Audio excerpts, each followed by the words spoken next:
আমরা তো চিঠি পাঠাই আর সেটা ঠিকঠাক পৌঁছেও যায়, কিন্তু কখনো কি ভেবে দেখেছি এই যে কোটি কোটি চিঠি প্রতিদিন ভারতের এ মাথা থেকে ও মাথায় যাচ্ছে, এটা কিভাবে সম্ভব হচ্ছে?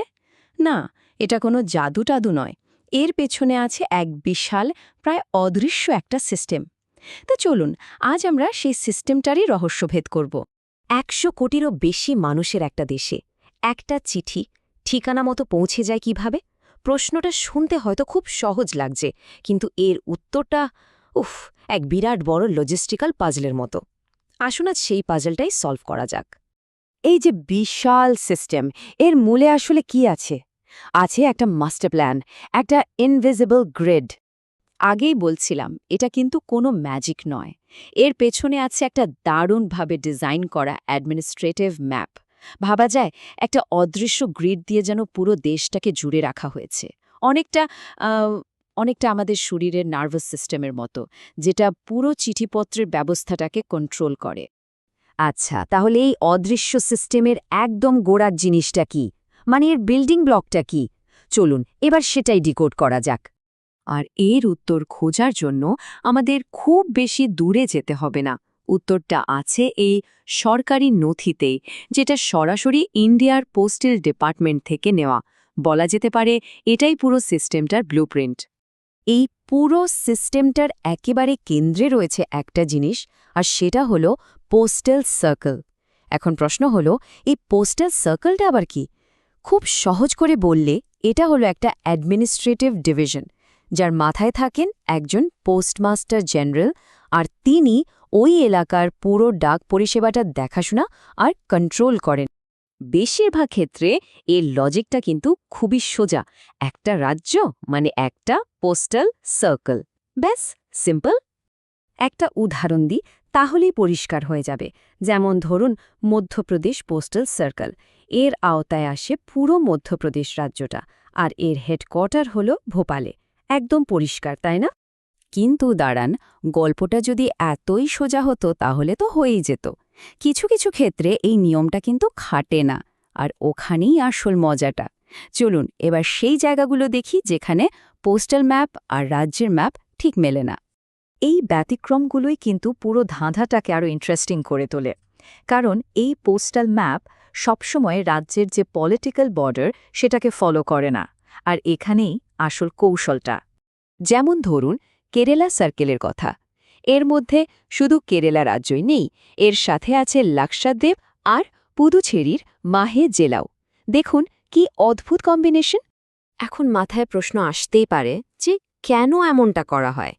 একটা পোস্টাল সার্কেল কেন একটা রাজ্যের সীমানা পেরিয়ে অন্য ইউনিয়ন টেরিটরিতে ঢুকে পড়বে?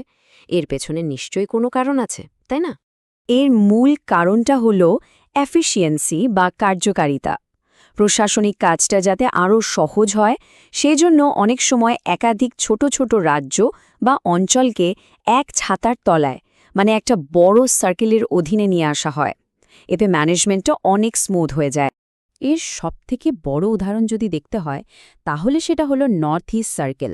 ভাবুন তো, একটা মাত্র সার্কেল, আর তার অধীনে রয়েছে ছটার রাজ্য: অরুণাচল প্রদেশ, মণিপুর, মেঘালয়, মিজোরাম, নাগাল্যান্ড আর ত্রিপুরা। জাস্ট ভাবুন একবার। আচ্ছা, আরেকটা প্যাটার্নও কিন্তু খুব কমন। সেটা হলো একটা বড় রাজ্যের পোস্টাল সার্কেল তার পাশের কোনো ছোট রাজ্য বা ইউনিয়ন টেরিটরিকে নিজের আওতায় নিয়ে নেয়। যেমন ধরুন মহারাষ্ট্র সার্কেল। এর মধ্যে মহারাষ্ট্র তো আছেই, সাথে গোয়া রাজ্যও আছে। আবার আমাদের পশ্চিমবঙ্গ সার্কেলের কথা ভাবুন। এর মধ্যে পশ্চিমবঙ্গ আছে, সিকিমও আছে, আর আন্দামান ও নিকোবর দ্বীপপুঞ্জ আছে। কি দারুণ ব্যাপার, তাই না? তাহলে এই সব ছোট ছোট পাজলের টুকরোগুলোকে যদি আমরা একসাথে জুড়ি, তাহলে পুরো ছবিটা কেমন দাঁড়ায়? চলুন এক ঝলকে পুরো সিস্টেমটাকে একবার দেখে নেওয়া যাক। এই যে অফিসিয়াল ডকুমেন্টটা আমরা দেখছি, এর পাতাগুলোই হলো আসল ব্লুপ্রিন্ট। এখানেই কোনটা সাধারণ নিয়ম আর কোনটা ব্যতিক্রম তার পুরো লিস্ট দেওয়া আছে।